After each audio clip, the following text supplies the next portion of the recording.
家中的狗狗突然咳嗽到很诡异，吓坏爸妈，请假带他去看兽医后，却听到哭笑不得的诊断结果。狗狗是很有灵性的，有时它们聪明的程度似乎远超人类的想象。这个事实可以在美国这对夫妻的身上得到充分的体现。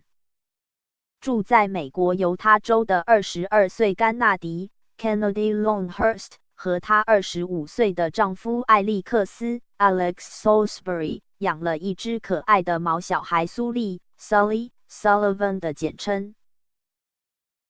近日当甘纳迪回家吃午餐时，发现苏丽不断发出像是咳嗽、噎到的奇怪声音，担心的她马上打电话给老公，而艾利克斯当下也马上请假回家。之后苏丽虽然不断发出这种怪声，可是却看起来很健康的在家里摇着尾巴跑来跑去，让甘纳迪与艾利克斯整个下午都不敢松懈，不断观察他的状况和上网寻找其他狗狗有没有这样的症状。虽然晚上看起来苏丽已经好转，可是到了第二天早上，艾利克斯又再发出这样的奇怪咳嗽声了。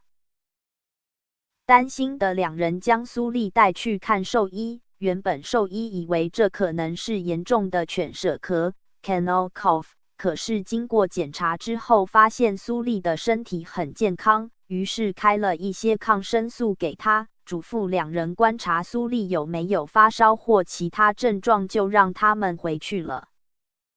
之后苏丽再也没有发出那种奇怪的咳嗽声。当两人又带了苏丽到兽医那里做检查时，兽医表示动物有时候会为了引起主人的关注而假装生病或跛脚。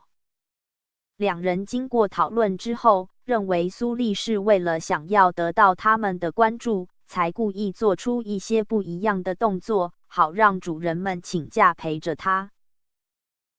专家表示，动物其实不是故意做出那样的举动，而是基于过去的经验而领悟出来的一种习的行为。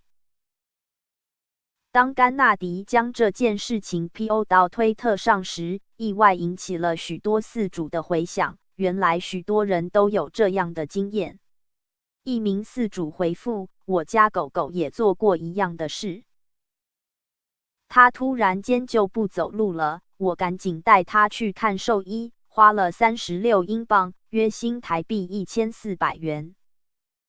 结果什么事都没有，它只是不喜欢爪子碰到地上的感觉。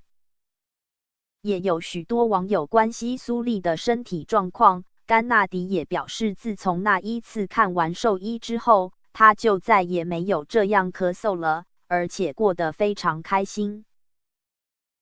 当各位家中的毛小孩突然出现不明的跛脚或者病痛时，除了必须带他们去看兽医之外，也不妨问问自己是不是太过于冷落他们，导致他们必须装病来取得关注呢？来源 BuzzFeed。 本文经过授权，请勿转载。看更多文章请到 bomb01.com。